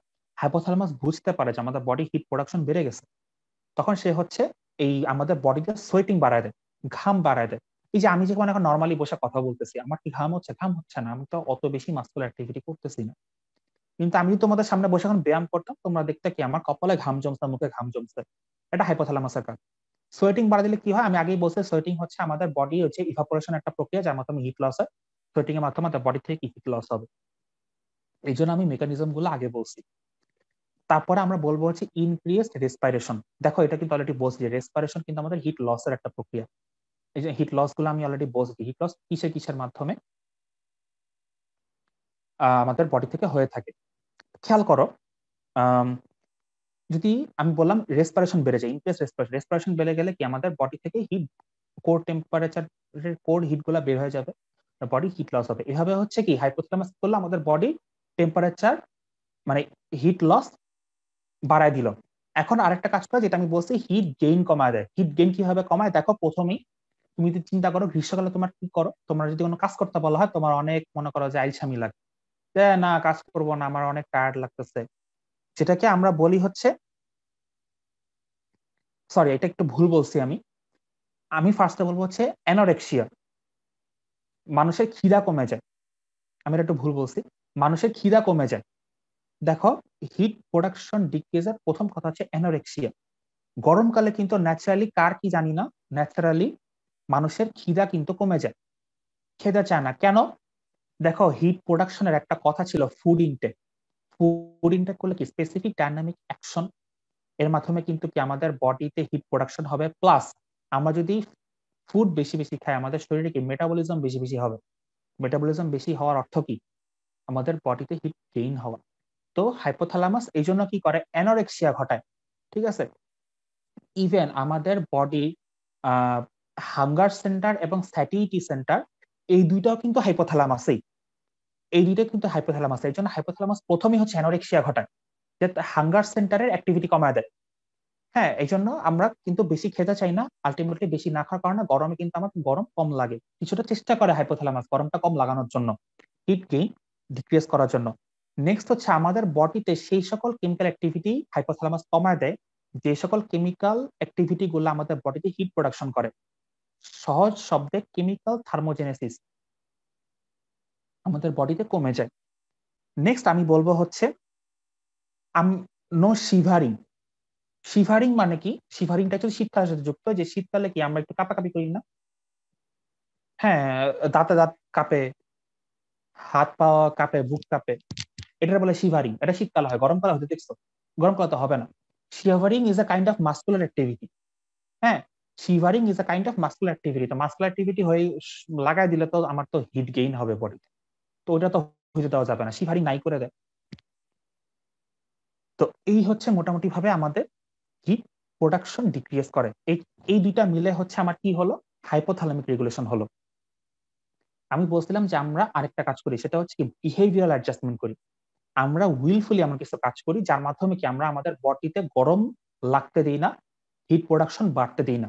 সেগুলা কি, একটা অলরেডি বলতেছিলাম, যে গরমকালে তোমরা যদি কোনো ভারী কাজ করতে বলা হয় তোমার করতে ভাল লাগে? তোমার তো ভাল লাগবে না, তোমার বলছে গরমের মধ্যে ভাই এত কাজ করতে ভাল লাগে। যেমন গরমে যখন আমাদের মেডিকেলে ক্লাস চলে, তখন মনে করো যে দুপুর 12টার পরে যে ক্লাসগুলো হয় ভাই আর ভাল লাগে না। হ্যাঁ, মানে মনে হচ্ছে অ্যাপ্রন ট্যাপ্রন খুইলা ঠিক আছে রাইখা দেই, কি ভাই বক বক করতেছে, ভাল লাগে না। ইনার্শিয়া, অ্যাপাথি অর ইনার্শিয়া, ক্লান্তি ভাব, শরীরে একটা ক্লান্তি ভাব আসে, আমরা ক্লান্ত হয়ে থাকি, আমরা বেশি কাজ করতে চাই না, কারণ আমরা মানে অসচেতন ভাবেই বুঝতে পারি যে আমি গরমের মধ্যে যদি আমি কাজ করি, এত যদি লেকচার তুলি খাতার মধ্যে, আমার গরমে আমার ঘাম লাগবে আমার শরীরে। এইটা আমাদের একটা বিহেভিয়ারাল অ্যাডজাস্টমেন্ট গরমের সময়, যে আমরা বেশি কাজ করতে চাই না, অ্যাপাথি বা ইনার্শিয়া জন্ম নেয় আমাদের মধ্যে। এরপর আমরা কি করি, গরমকালে লেকচার ক্লাসগুলোতে খুব মানে একটা বিনোদনমূলক একটা ব্যাপার ঘটে। সাপোজ ধরো যে থার্ড ইয়ারে যেটা হয়, আমি তো থার্ড ইয়ার স্টুডেন্ট, তো হয় কি আমাদের তো ওয়ার্ড থাকে, ওয়ার্ডের পরেই হচ্ছে মনে করো একটা লেকচার ক্লাস থাকে সাধারণত। তো ওয়ার্ডে তো প্রচন্ড গরম, ঠিক আছে, মানে আমি তো সরকারি হাসপাতালে মানে সরকারি মেডিকেল কলেজে, যে কোনো মেডিকেল কলেজে বলো, সরকারি প্রাইভেট বিষয় না, বিষয় হচ্ছে ওয়ার্ড তো ওয়ার্ডই, একটু পরিষ্কার একটু অপরিষ্কার। ওয়ার্ডে তো প্রচন্ড গরম থাকে, ঠিক আছে, পেশেন্টের মানুষজন, প্লাস হচ্ছে ভেন্টিলেশনের পরিমাণ কম। ওই গরমে ওয়ার্ডে ক্লাস করে এসে তারপর যখন লেকচার ক্লাসটা থাকে, মানে এক একজন যে দৌড়টা দেয় লেকচার ক্লাসে গিয়ে হচ্ছে ফ্যানের নিচে আর কি বসো, মানে ফ্যানের নিচে বসতে না পারলে তো মনে করো যে আজকে লেকচার ক্লাস কিছুই বুঝবো না। Cooling of air by fan, আমরা সচেতন ভাবে হয় মানে বই খাতা দিয়ে নিজেরা বাতাস করি, আর নাইলে ফ্যানের নিচে বসার চেষ্টা করি, যে ফ্যানের নিচে থাকলে আমার কি এয়ারটা ঠান্ডা হবে, আমার শরীরের তাপগুলা কি বের হয়ে যাবে। এটাকে বলে cooling of air by fan. এইটা আমরা বিহেভিয়ারাল করে থাকি স্ব ইচ্ছা, যে ফ্যানের নিচে আমাকে বসতে হবে, নাহলে বাসায় যেই আগে ফ্যানের নিচে বসে, আর যারা একটু বড় লোক মানুষ তারা বাসায় গিয়ে আগে এসি ছাড়ে, যে আগে ঠান্ডা হয়ে নি পরে খাওয়া দাওয়া পরে করা যাবে, ঠিক আছে। এটা হচ্ছে cooling of air by fan. তারপরে কি, তারপরে হচ্ছে খুব স্বাভাবিকভাবে গরমকালে আমাদের দেশে আইসক্রিম বিক্রেতারা বিশাল কোটি কোটি টাকা ব্যবসা করে, কারণ আমরা গরমকালে ঠান্ডা জিনিস খাই। গরমকালে আমরা মিল্ক শেক খাই, আইসক্রিম খাই, কোল্ড কফি খাই, কিছু না পাইলে ঠান্ডা শরবত খাই, কোল্ড ড্রিঙ্কস খাই, যাতে করে আমাদের শরীরটা একটু আরাম লাগে। কোল্ড মানে ঠান্ডা পানীয় যখন আমাদের শরীরে ঢোকে, এটা সাধারণত আমাদের গ্যাস্ট্রোইন্টেস্টাইনাল সিস্টেমে যে ব্লাড ভেসেল আছে, সেখান থেকে আমাদের ঠান্ডা পানীয় গুলা, ঠান্ডা ড্রিঙ্কস গুলা গ্যাস্ট্রোইন্টেস্টাইনাল সিস্টেমের ব্লাড ভেসেল থেকে মানে রেডিয়েশনের মাধ্যমে তাপ অ্যাবজর্ব করে নেয়, হিট অ্যাবজর্ব করে নেয়। দেখবা যে ঠান্ডা পানি খেলে পেটের মধ্যে ঠান্ডা লাগে, একটু পরে দেখবা শরীর ঠান্ডা হয়, কারণ পেটের মধ্যে যে ঠান্ডাটা লাগে, ওই ঠান্ডা ড্রিঙ্কস গুলো যখন পেটের গ্যাস্ট্রোইন্টেস্টাইনাল সিস্টেম থেকে যে হিটটা অ্যাবজর্ব করে নেয়, তখন আলটিমেটলি আমাদের বডির হিটটা তো অ্যাকচুয়ালি সে টান মারে, তো আমাদের বডির হিট কিন্তু কমে যায়। এটি হচ্ছে মেকানিজম, আর কিছু না। ঠিক আছে, তারপরে আমরা আরো কি করি, ঠান্ডা পানিতে গোসল করি। এবং গরমকালে যারা রিসর্টে বেড়াইতে চায় ম্যাক্সিমামই হচ্ছে গিয়েই ফার্স্টে মনে করছে সুইমিং পুলে ডুবতে। ঠিক আছে, আর তোমার ফ্যান্টাসি কিংডমে যেটা ওয়াটার কিংডম, ওইটার তো মনে করো যে কথাই হবে না। ঠিক আছে, হ্যাঁ, মানে মানুষজন গিয়েই ওখানে মানে ওয়াটার কিংডমে টিকিট কাটে। তো এটা কি, আমাদের ঠান্ডা পানি যখন আমাদের শরীরে লাগাই, আমরা বলছি যে আমাদের বডি থেকে কি কন্ডাকশনের মাধ্যমে কিন্তু হিট লস হয়। হ্যাঁ, আমি যদি ঠান্ডা পানিতে যদি আমার বডিটা টাচ করাই, বডির হিট ঠান্ডা পানির মধ্যে চলে যাবে, আমাদের শরীরটা কি আরাম লাগবে, হিট লস হবে। আরো কি করি, আমরা যারা বাসায় থাকি, মেঝেতে শুয়ে থাকি, বিছানায় না শুয়ে, মেঝেটা একটু ঠান্ডা থাকে সাধারণত, টাইলসের মেঝে বলো, মোজাইকের মেঝে বলো, বা যারা গ্রামে থাকি মাটির মেঝে আরো ঠান্ডা থাকে। টাইলসের চেয়েও মাটির মেঝে গুলা, মাটির ঘরের মেঝে কিন্তু আরো অনেক বেশি ঠান্ডা হয়। মেঝেতে শুয়ে থাকে মানুষ। আরো কি করে, গাছতলায় শুয়ে থাকে দিনের বেলা। পথিকরা আগেকার দিনে গল্পে পড়ছে যে গাছতলায় বিশ্রাম করে, হ্যাঁ, ছায়ায় বিশ্রাম করে।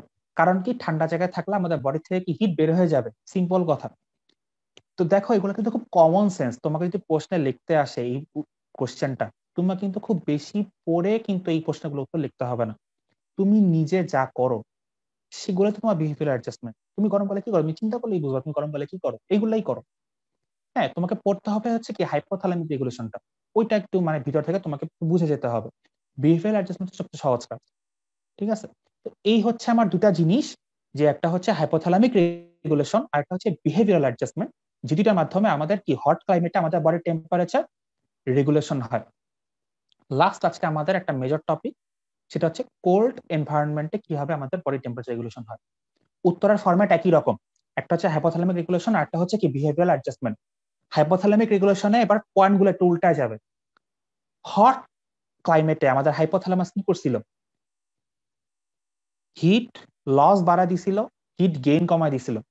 এবার যেহেতু শীতকাল, এখন হিট গেইন বাড়ায় দিবে আর লস দিবে কমায়। ঠিক আছে, যেমন কি বলবো, সাপোজ ধরো এখন হিট লস কেমনে সে কমাবে, আগে আমি বলবো, আগে আমি বলি যে হিট প্রোডাকশন সে কেমনে বাড়ায়। শীতকাল, যেমন এখনো শীত, যদিও আমি টি শার্ট পরে বসে আছি, আমার তো ঘরের দরজা জানালা বন্ধ, যেন আমি টি শার্ট পরে বসে আছি, আমার তো ঠান্ডা লাগতেছে না। তো এখন যদি আমি বাইরে থাকতাম, ধরো রাস্তায় থাকতাম, রাস্তায় কিন্তু এখন ঠান্ডা বাতাস। তো এখন তার মধ্যে আমাদের বডি যখন বুঝবে যে ঠান্ডা বাতাসে গেছে, এই মানুষটা, এই পোলারা ঠান্ডা বাতাসে গেছে, কি করবে, আমাদের স্কিনের যে কোল্ড রিসেপ্টর আছে, কিউটেনিয়াস কোল্ড রিসেপ্টর, সেটা বুঝবে। সেই সেন্সেশনটা সে হাইপোথ্যালামাসে পাঠাবে। কোথায় পাঠাবে, পোস্টেরিয়র হাইপোথ্যালামাসে পাঠাবে। পোস্টেরিয়র হাইপোথ্যালামাসে পাঠালে পোস্টেরিয়র হাইপোথ্যালামাস তখন হচ্ছে মেকানিজম শুরু করবে, কি করবে, বডির হিট গেইন বাড়াবে। কিভাবে বাড়াবে, একটা একটা করে বলি। শিভারিং, ঠান্ডায় আমরা কাঁপাকাঁপি করি, শিভারিং। শিভারিং হলে কি হয়, মাসল অ্যাক্টিভিটি হয়। মাসল অ্যাক্টিভিটি হলে কি আমাদের বডিতে কিছু হিট প্রোডাকশন হয়। এখন দ্রুত বলবো, এখন খুব সহজে বুঝবা, হাঙ্গার, খিদা বেড়ে যায়। গরমকালে কিন্তু খিদা আমি কমায় দিছিলাম, এখন খিদা বাড়বে। যে শীতকালে দেখবা যে এটা ওইটা খাইতে মন চায়, আম্মুরে বলতে মন চায় আম্মু পিঠা বানায় দাও। অনেকে দেশের বাড়ি চলে যায়, দেশের বাড়ি থেকে দাদি নানিরা বলে যে পিঠা বানায় দেন, ভাপা পিঠা, চিতই পিঠা, পাটিসাপটা পিঠা, খাইতে মন চায়। খাইলেও মনে হয় যে আরো খাই। কেন, হাঙ্গার বেড়ে যায়। কারণ আমাদের বডিতে ফুড যদি দেই, এসডিএ, আর একটা হচ্ছে মেটাবলিজম, হিট প্রোডাকশন হবে। দেখো, শীতকালে প্রচুর খেলাধুলা করি আমরা, গরমকালে রাত সন্ধ্যা 6টা 7টার পরে কাউরে খুঁজে পাওয়া যায় না রাস্তায়। ঠিক আছে, বাসায় ফিরতে পারলে বাইচে যায়। আর শীতকালে রাত 8টা বাজলে শুরু হয়, মানে বাড়ির দালান থেকে শুরু করে, মানে রীতিমতো মানে ছেলে মেয়ে আর বাদ নাই, সবাই গলিতে রাস্তায় পথে ঘাটে ব্যাডমিন্টন খেলতেছে। হ্যাঁ, আরো মজা লাগে খেলতে, মানে ইচ্ছা করে সবাই যায় খেলতে, চল খেলি ব্যাডমিন্টন। কেন, মাসকুলার অ্যাক্টিভিটি। তুমি যত বেশি খেলাধুলা করবা, যত বেশি দৌড়াদৌড়ি করবা, শরীর গরম থাকবে, শীত কম লাগবে। এই জন্য দেখবা শীতকালে দেখবা যে ক্রিকেট খেলা বেশি হয়, ফুটবল খেলা বেশি হয়। টুর্নামেন্ট গুলা দেখবা যে বিভিন্ন জায়গায় শীতকালীন ক্রিকেট, শীতকালীন ভলিবল, ফুটবল, ব্যাডমিন্টন টুর্নামেন্ট করে। আর শীতকালে কি মানুষ খেলাধুলা করতে পছন্দ করে, শরীর গরম থাকে, শীত কম লাগে। তারপরে আমাদের বডিতে কিছু এন্ডোক্রাইন অ্যাডজাস্টমেন্ট হয় হাইপোথ্যালামাসের মাধ্যমে, যেমন থাইরয়েড হরমোনের সিক্রেশন বেড়ে যায়। তারপর হচ্ছে তোমার এপিনেফ্রিন নরএপিনেফ্রিন সিক্রেশন বেড়ে যায়। এরা হচ্ছে যখন হাইপোথ্যালামাস যখন বুঝতে পারে যে বডিতে হিট প্রোডাকশন বাড়াতে হবে, তখন এই হরমোনগুলোকে তারা মানে সিক্রেশন বাড়ায় দেয়। এরা হচ্ছে মেটাবলিজমের সাথে রিলেটেড হরমোন, মেটাবলিক অ্যাক্টিভিটি বাড়ায় দেয়। তো আলটিমেটলি আমাদের বডিতে হিট কিছুটা প্রোডাকশন বাড়ে। আর বলবো হচ্ছে লাইপোলাইসিস, আমাদের বডি ব্রাউন ফ্যাট গুলা বিশেষ করে হচ্ছে কি বার্ন হয়। ব্রাউন ফ্যাটের বার্ন হওয়ার অর্থ হচ্ছে প্রচুর পরিমাণ হিট উৎপন্ন হওয়া। ঠিক আছে, এটা বায়োকেমিস্ট্রি পড়া। তো এইভাবে হচ্ছে আমাদের বডিতে কি হিট প্রোডাকশন হলো, হিট প্রোডাকশন কি বেড়ে গেল। এখন হিট লস কমাবো। হিট লস কিভাবে কমাবো? দেখো, হট ক্লাইমেটে আমি প্রথম কথাটা বলছিলাম একটা, যে আমার হিট গেইন কমানোর জন্য, সরি, হিট লস বাড়ানোর জন্য আমার হচ্ছে কিউটেনিয়াস ভ্যাসোডাইলেশন করছিলাম। এখন হিট গেইন করার জন্য আমি হিট লস কমাবো। হিট লস কমানোর ওই ইয়াটা আমি, হিট লসের আমার প্রথম স্টেপ ছিল কিউটেনিয়াস ভ্যাসোডাইলেশন। এখন হিট লস কমাবো যেহেতু, প্রথম স্টেপ হবে হচ্ছে কিউটেনিয়াস ভ্যাসোকনস্ট্রিকশন। এটা এইভাবে মনে রাখবা যে হিট লসের সময়, যখন হট ক্লাইমেটে ছিলাম, গ্রীষ্মকালে ছিলাম, আমরা হিট লস বাড়াইছিলাম কিউটেনিয়াস ভ্যাসোডাইলেশন করে। এখন কোল্ড ক্লাইমেটে আমরা হিট লস কমাবো, ফার্স্ট পয়েন্ট হচ্ছে কিউটেনিয়াস ভ্যাসোকনস্ট্রিকশন। কেন? কিউটেনিয়াস ভ্যাসোকনস্ট্রিকশন হলে আমার স্কিনের ভেসেল গুলোতে ব্লাড কম যাবে। স্কিনের ভেসেল গুলোতে ব্লাড কম গেলে ব্লাড থেকে টেম্পারেচার আমাদের স্কিনে কম যাবে। স্কিনের টেম্পারেচার কম গেলে আমাদের বডি থেকে হিট রেডিয়েশন কম হবে। ফলে আমাদের বডিতে টেম্পারেচার ধরে রাখা পসিবল হবে, টেম্পারেচার লস হবে, হিট লস হবে না। নেক্সট হচ্ছে কার্লিং আপ। শীতকালে আমাদের যারা দেখবা যে গরিব বৃদ্ধ মানুষরা, উত্তরবঙ্গের নিয়ে অনেক প্রামাণ্যচিত্র হয় যে উত্তরবঙ্গের তাপমাত্রা কমে 5 ডিগ্রি সেন্টিগ্রেডে নেমে গেছে, 4 ডিগ্রি সেন্টিগ্রেডে নেমে গেছে। যে শীতকালে বৃদ্ধ মানুষরা সকাল ভোরবেলা উঠে আগুন জ্বালা, আগুনের সামনে জবুথবু হয়ে হ্যাঁ বসে থাকে। আগুনে তো তাপ নিতেছেই, আবার জবুথবু হয়ে বসে আছে। এর কারণ কি? জবুথবু হয়ে বসে থাকলে আমাদের স্কিনের এরিয়াটাকে আমরা কমায় ফেলি। আমরা দেখো, আমি যেমন এখন খোলা হয়ে বসে আছি, আমার অনেকটা জায়গা কি এক্সপোজড, আমার কোনো ঢাকনা টাকনাও দেওয়া নেই, মাঙ্কি ক্যাপটা পরিনি। কিন্তু যারা বৃদ্ধ মানুষ, ওদের তো চামড়া পাতলা থাকে, হ্যাঁ, তো বডি থেকে হিট রেডিয়েশন হয় বেশি বেশি। তো তারা হচ্ছে কি করেন, ওনারা হচ্ছে চবুথবু হয়ে কুজো হয়ে বসে পা হাত গুটায় বসে থাকে, বডির এক্সপোজার যতটা কমানো যায় কমায় ফেলে। কার্লিং আপ বলি আমরা এটাকে, এটাকে বলা হয় কার্লিং আপ। আমরা জবুথবু হয়ে বসে আমাদের বডি রেডিয়েশনটা কমানোর চেষ্টা করি। ঠিক আছে, আরেকটা কাজ হয় যেটা সবার ক্ষেত্রে কমন। শীতকালে তুমি যদি কোনো কারণে ধরো তোমার সোয়েটারটা না পরে বের হইল, যেমন আমি যদি এখন ভুলক্রমে এই টি শার্টটা পরে বাইরে বের হয়ে যাই তাড়াহুড়া করে, বাইরে বেরোর সাথে সাথে আমার অবস্থা যাবে খারাপ হয়ে, আমার পুরা শরীরের লোম দাঁড়ায় যাবে, একদম মানে লোম গুলা পুরা খারাপ হয়ে যাবে। এটাকে আমরা বলি হরিপাইলেশন। হরিপাইলেশন শব্দটা কোথা থেকে আসছে? দেখো, আমাদের স্কিনে একটা খুব নেগলিজেবল কিন্তু একটা খুব গুরুত্বপূর্ণ মাসল থাকে, যেটাকে আমরা বলি ইরেক্টর পাইলি। ইরেক্টর পাইলি মাসলের কাজ কি? ইরেক্টর পাইলি মাসলের কাজ হচ্ছে এই যে লোমগুলাকে খাড়া করা। ইরেক্টর পাইলি মাসলে কন্ট্রাকশন হলে, একটা এরিয়া জুড়ে যখন ইরেক্টর পাইলি মাসলে কন্ট্রাকশন হয়, তখন ওই এরিয়াতে যত লোম থাকে সেই লোমগুলা কি দাঁড়া হয়ে যায়। ঠিক আছে, এতে করে কি হয়, তোমার শরীরে যখন লোমগুলা, সাপোজ আমার হাতের এই জায়গার লোমগুলা দাঁড়া খাড়া হয়ে গেল, এর মধ্যে কিছু বাতাস আটকায় যায় এবং এই বাতাস কিছুটা তাপ ধরে রাখে। এটা হচ্ছে মেকানিজম। ফলে আমাদের শরীরে হিট কিছুটা কি গেইন হয়। এটাকে আমরা বলে হচ্ছে হরিপাইলেশন। ইরেক্টর পাইলি মাসল থেকে হরিপাইলেশন কথাটা আসছে। হ্যাঁ, হরি শব্দটা হচ্ছে হরিবল থেকে আসছে। হরিবল মানে হচ্ছে ভয় পেলেও কিন্তু আমাদের শরীরে লোম দাঁড়ায় যায়। শীতকালেও ঠান্ডা বাতাসে গেলে ঠিক একইভাবে আমাদের শরীরে লোম দাঁড়ায় যায় দেখে হরিবল এবং পাইলেশন, পাইলি মাসল থেকে হরিপাইলেশন শব্দটা আসছে। হরিপাইলেশন হয় আমাদের। আশা করি আমি বোঝাতে পারছি। তো এই হচ্ছে আমার hypothalamic regulation for cold environment. আর আমরা নিজেরা কি করি শীতকালে? আমরা নিজেরা কি করি সেটা সবাই আমরা জানি। আমরা কি করি?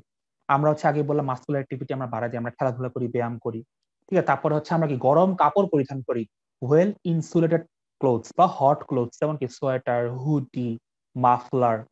হ্যাঁ, এগুলা আমরা কি, তারপর ফুল স্লিভ শার্ট, এগুলা বলতে পারো ফুল স্লিভ ড্রেসেস, এগুলো আমরা পরি।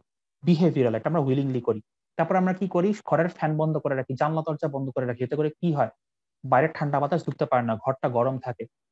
কানাডা, ইউএস এর মতো দেশগুলোতে ওরা কিন্তু, আমরা যেমন আমাদের দেশে যারা ওয়েল টু ডু ফ্যামিলিজ আমরা যেমন এসি রাখি, ওরা তো এসি রাখেই না, বরঞ্চ ওরা আরো কি রাখে, ওরা রুম হিটার রাখে। রুম হিটার কেন? কারণ ওদের দেশে শীতকালে এত বেশি মাইনাসে চলে যেত টেম্পারেচার, ঠিক আছে, জিরোরও মাইনাস -10-12 তো হয়, -45-46 একটা হিউজ তুষারপাত হয় ওদের দেশে, স্নোফল হয়। ওরা কিন্তু রুম হিটার রাখে।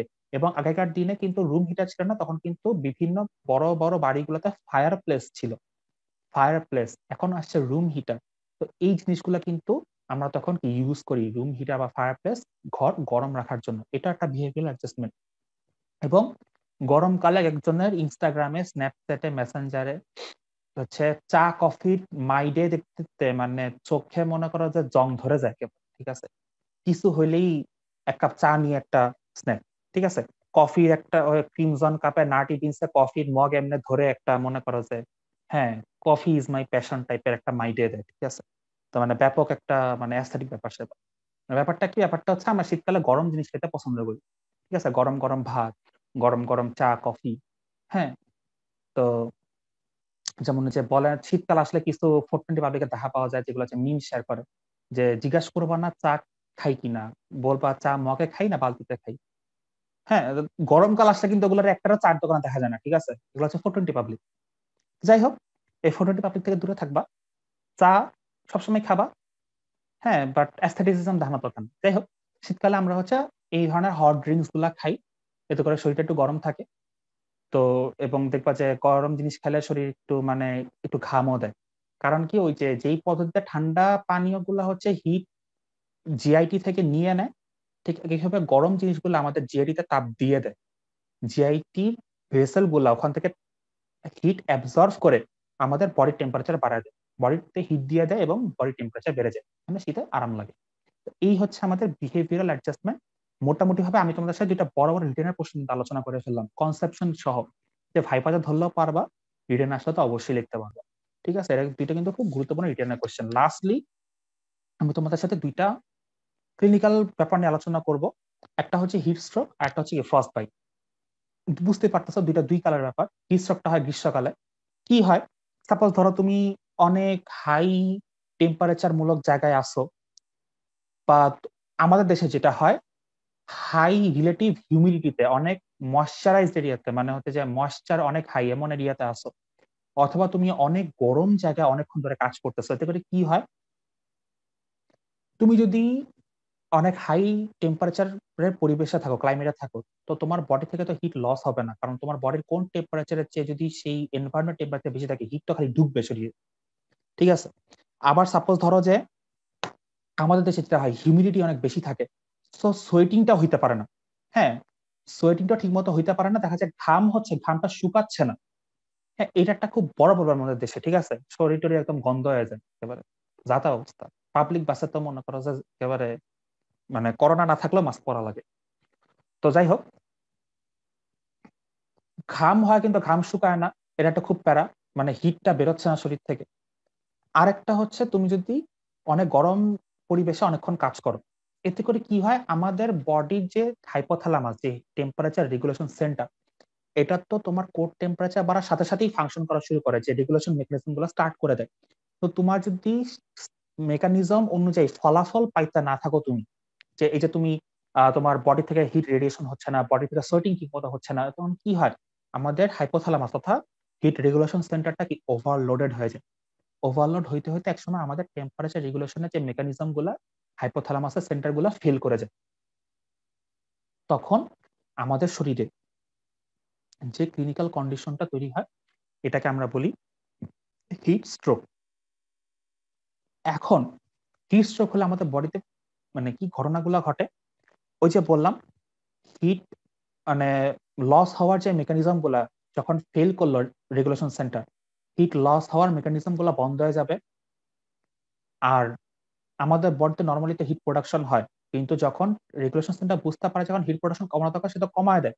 কারণ রেগুলেশন সেন্টার যদি কোনো কারণে ফেল করে, তাহলে আমাদের বডি যে হিট জেনারেশন হচ্ছে ওগুলার গতি টেনে ধরার মতো তো কেউ থাকবে না। আলটিমেটলি এই দুইটা মিলেই হচ্ছে আমাদের প্যাথোজেনেসিস হয় হিট স্ট্রোকের। এখন কি দেখে আমরা বুঝবো যে একটা মানুষের হিট স্ট্রোক হয়েছে? হঠাৎ দেখবা গরম কোনো জায়গায় একটা মানুষ উল্টায় পড়ে গেছে, অজ্ঞান হয়ে। তুমি তাকে ধরবা, ধরে কি দেখবা, তার স্কিনটা থাকবে ড্রাই এবং ধরে অনেক গরম অনুভূত হবে, হট অ্যান্ড ড্রাই স্কিন। এটা হচ্ছে প্রথম সাইন তুমি বুঝবা যে একটা মানুষের হিট স্ট্রোক হয়েছে। অজ্ঞান আছে কি অজ্ঞান নাই, ঠিক আছে, ডাজন্ট ম্যাটার। অজ্ঞান হইতে পারে, অজ্ঞান হয়ে আবার সাথে সাথে সেন্স ফিরে আসতে পারে, কিন্তু তুমি যখন তাকে ধরবা, তুমি যখন তার হাত বা মুখ ধরবা, ধরেই দেখবা যে তোমার তার মানুষটার স্কিন একদম শুকনা খড়খড়া হয়ে আছে শীতকালের মতো, কিন্তু ধরতে অনেক গরম লাগতেছে, হট হয়ে আছে, হট অ্যান্ড ড্রাই স্কিন। এটা হচ্ছে হিট স্ট্রোকের প্রথম সাইন, ক্লিনিক্যাল সাইন। সাথে কি হবে, মানুষটার আরো কমপ্লেন থাকবে, তার মাথা ব্যথা করতেছে, বমি আসতেছে, মানুষটা আনকনসিয়াস হয়ে যেতে পারে, তার মানে সেন্সলেস হয়ে যেতে পারে, ঠিক আছে। এবং ডিজিনেস, সে হচ্ছে মানে কিছুটা অচেতন, কিছুটা ক্লান্তি ভাবে এটা শো করবে। এইভাবে আমরা বুঝবো যে একটা মানুষের কি হিট স্ট্রোক হয়েছে, হঠাৎ করে এই সাইনগুলো দেখা দেয়। তো আমরা অবশ্যই তাকে হাসপাতালে নিয়ে যাওয়ার ব্যবস্থা করব। তো এখন যদি হাসপাতালে না নিই তাহলে কি হয়, কমপ্লিকেশন গুলো কি হয় আমি একটু সংক্ষেপে বলি। হাইপোভলিমিক শক হতে পারে, ল্যাকটিক অ্যাসিডোসিস হতে পারে, ঠিক আছে, ডিআইসি হতে পারে, ডিসেমিনেটেড ইন্টারভাস্কুলার কোয়াগুলেশন, যে আমাদের ব্লাডের ভেসেল গুলাতে ব্লাড ক্লট হবে, তো সেই ক্লট গুলার ভাঙবে না, মানে আমাদের মানে ভেসেল গুলা হচ্ছে অক্লুডেড হয়ে যাবে, বন্ধ হয়ে যাবে, ঠিক আছে। রেনাল ফেলিয়ার হতে পারে, পালমোনারি সেরেব্রাল ইডেমা হতে পারে, এই ধরনের কমপ্লিকেশন গুলা কিন্তু কি হতে পারে। তো আমরা যদি দেখা যায় যে হাসপাতালে নেওয়াটা একটু দেরি হবে বা অ্যাম্বুলেন্স আসতে দেরি করতেছে বা হাসপাতাল অনেক দূরে, তখন সাথে সাথে আমরা কি করতে পারি, সাথে সাথে আমরা হচ্ছে যেটা করব যে আশেপাশে যদি ঠান্ডা পানি থাকে মানুষটার গায়ে ঠান্ডা পানি ঢালবো। আর যদি পুকুর টুকুর থাকে, গ্রাম এলাকায় যেতে হয়, পুকুর টুকুর থাকলে মানুষটাকে পুকুরের পানিতে পুরো ডুবায় মেরে ফেলবো না, পুকুরে নামায় দিব। তুমি পুকুরের ঠান্ডা পানিতে চলে যাও, তোমার বডি থেকে হিট বের হওয়া লাগবে।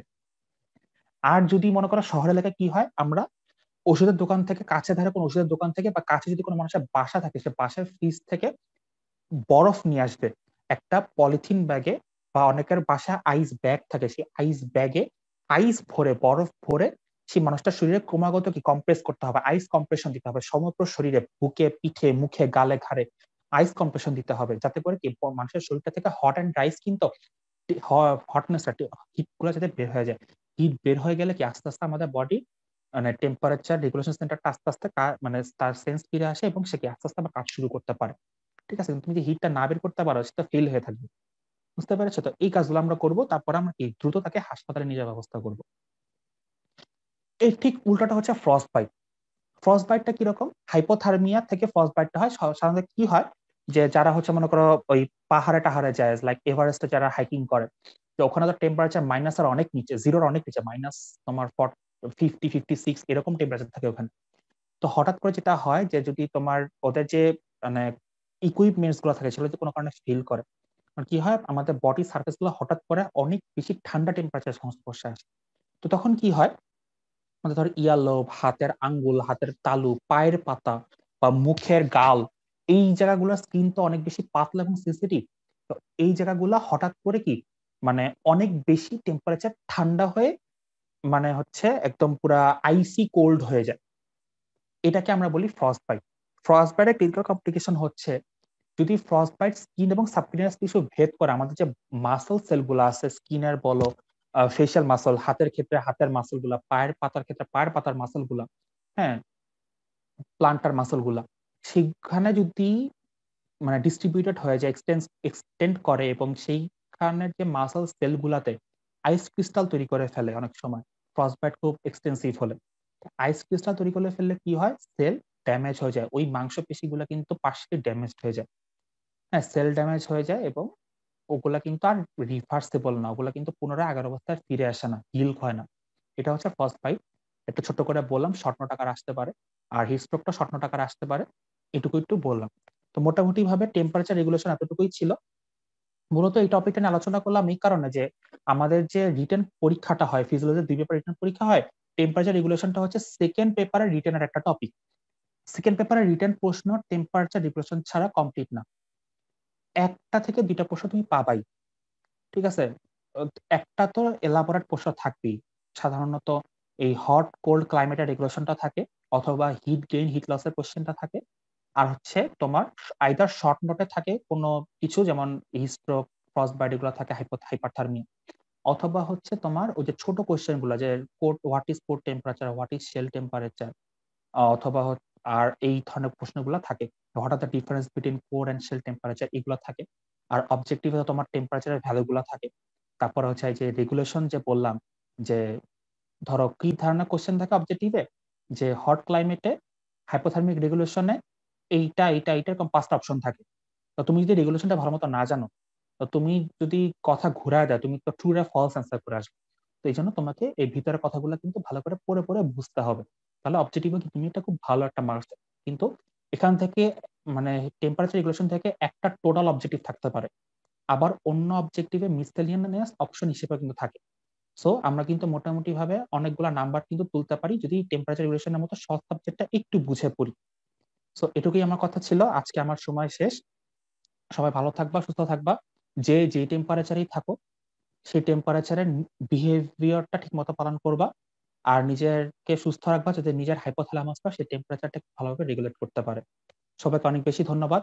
সবাই ভালো থাকবা, সুস্থ থাকবা। আবার হয়তো অন্য কোনো দিন অন্য কোনো টপিক নিয়ে দেখা হবে। ততদিন পর্যন্ত আল্লাহ হাফেজ। সবাইকে শুভকামনা জানিয়ে আমি এখানে শেষ করছি। আসসালামু আলাইকুম রহমতুল্লাহি ওয়া বারাকাতুহু।